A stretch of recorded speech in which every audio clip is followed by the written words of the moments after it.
The Home Minister today said that all of these responses are only symbolic of the fear mongering that is being spread deliberately.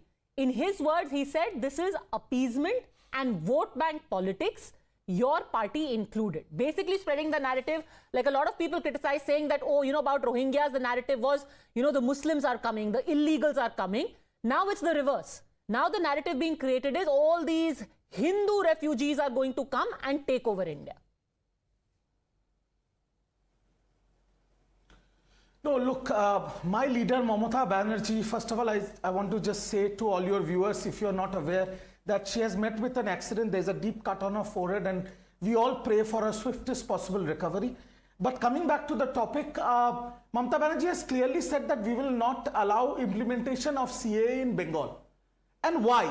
The reason is why. Because every Indian citizen in Bengal, every resident of Bengal, let me put it this way, has got the same ID cards that the Home Minister himself has. Whether it is a PAN card, Aadhaar card, voter card, driving license, everything. So they don't need more citizenship. Point number one. The Home Minister always puts his finger on Bengal and say there is illegal Rohingyas coming in through the Bengal borders. But he does not understand one thing, that he is always committing a self-goal. Because if there is illegal infiltration to the porous borders of Bengal or the Indian border, it is Mr. Amit Shah and his incompetence that he is saying on the TV. Because the borders are guarded by BSF, which fall under his domain. And secondly, one very critical thing I want to quote to your viewers, and I want to quote verbatim. In 2019 September, Sheikh Hasina, the Premier of Bangladesh, she said, and I quote, I don't think any illegal Bangladeshi took shelter in India. Our economy is strong enough. Why would they go there to become illegal immigrants? If some people call their own citizen illegal, it is their own issue. So please tell me, when Amit Shah ji talks about Rohingya and illegal immigrants from Bangladesh coming to Bengal, who is lying? Amit Shah is lying or Sheikh Hasina is lying? Okay, can somebody please clarify that? Respond, Sanju Verma. Now Riju made some points. I want to nail his bluff and his lies. First and foremost, what is Mamata Banerjee? What has she been saying, Padmaja? People already in Bengal have Aadhaar card. People already have ration card. People already have PAN card. So Mamata Banerjee और उनके जो acolytes हैं वो ध्यान से सुने.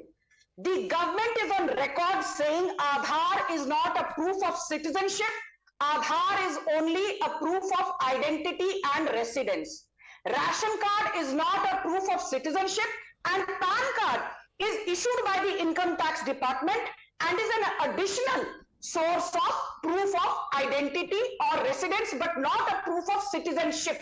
The only thing, the only valid document for an Indian which showcases that yes, this is a proof of his citizenship is his birth certificate or his passport, which clearly states that yes, bhai, Sanju Verma was born in XYZ place in Odisha or Maharashtra. Padmaja Joshi was born in XYZ place in Bhagalpur or Nanded or Amravati, what have you.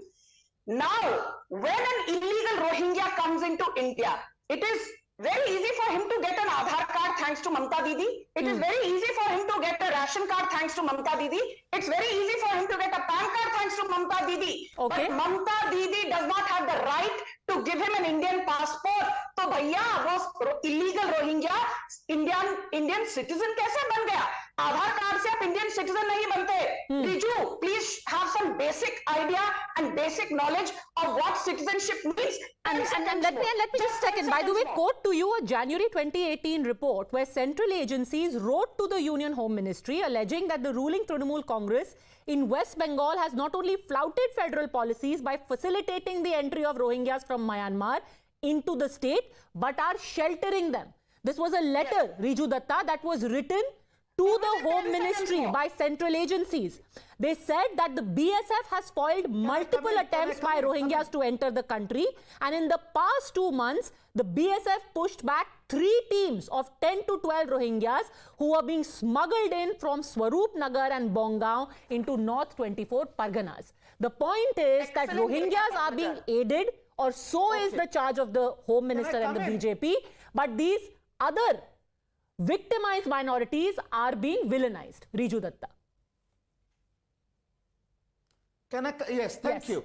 Now, after what you said, Padmaja ji, I have a letter here which your archive is very strong from the DG BSF, who said in 2021 that there is no illegal infiltration in Bengal. DG BSF, there were only 5 people whom we have sent back to Bangladesh.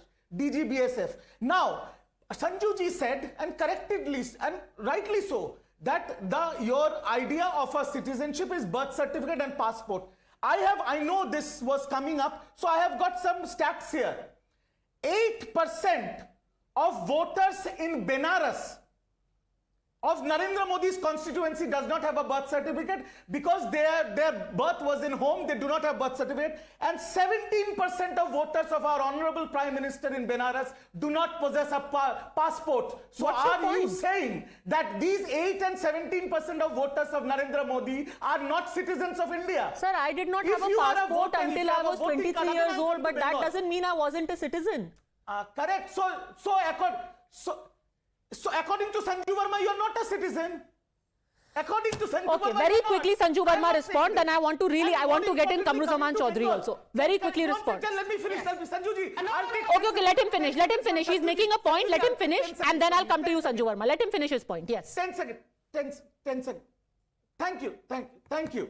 There are 2 ministers in Modi ji's cabinet. One is from Rajbangshi, Nishit Pramanik, Deputy Home Minister. Other one is Shantanu Thakur, Minister of Shipping. Now these 2 are from the Matua community. So if Matuas or Rajbangshis are not citizens of India, they have voted for a BJP candidate who are not citizens of India, now are cabinet ministers in Modi ji's cabinet. Okay. What a farce. What Okay, nonsense. respond, happening Sanju here. Please Verma. explain. Specific questions. I will respond now. You need to give me some time. Riju has been repeating this lie again and again and again on every debate that I have been with him. There are 3 crore Mathuas and Rajbangshis in West Bengal. Point number 1. Out of this, a large part are homegrown Mathuas and Rajbangshis, like Mr. Bhaumik and like Mr. Shantanu Thakur, who's the Minister for Shipping. But there are many Mathuas who came from East Pakistan, which is present-day Bangladesh. They stay at Bagjola camp in Nadia district. I remember on a debate last week, Riju Datta said, "अरे बागजोला करके कोई जगह ही नहीं, बागजोला camp ही नहीं है." Please go and read. There are umpteen articles. People from East Pakistan, the Mathuas, are staying in horrible conditions at Bagjola camp, and the CAA will give legitimate citizenship status not to the homegrown Mathuas who are already Indian citizens, but those who came and are staying as refugees from East Pakistan. Point number 1. Point number 2. ये बनारस का इधर-उधर का data मत दो. There are 3 things which are very important to certify that you are an Indian. Either you are born in India, or you have your parents or immediate ancestors who are born in India, or you have citizenship via naturalization, which means you have been staying continuously in India for at least 12 years. If you satisfy one or more of these 3 conditions under the Citizenship Act of 1955, you are an Indian. But what is happening with Rohingyas is they are not born in India. ये तो इधर-उधर से आए हैं. Their immediate ancestors are not Indians. वो भी इधर-उधर फैले हुए हैं. And they have not stayed in India for a period of 12 years continuously. Whereas the Hindu, Buddhist, Sikh शरणार्थी जो लाजपत नगर में रहते हैं या जो मजनू का टीला में रहते हैं, they have been staying as refugees in India since 2011. So by virtue of the naturalization argument, इनको तो अब तक citizenship मिल जानी चाहिए थी, क्योंकि 11 साल के बाद if you are staying in India, you automatically become an Indian citizen by way of the naturalization argument. Riju Datta पढ़ लिख कर debate पर आया करिए.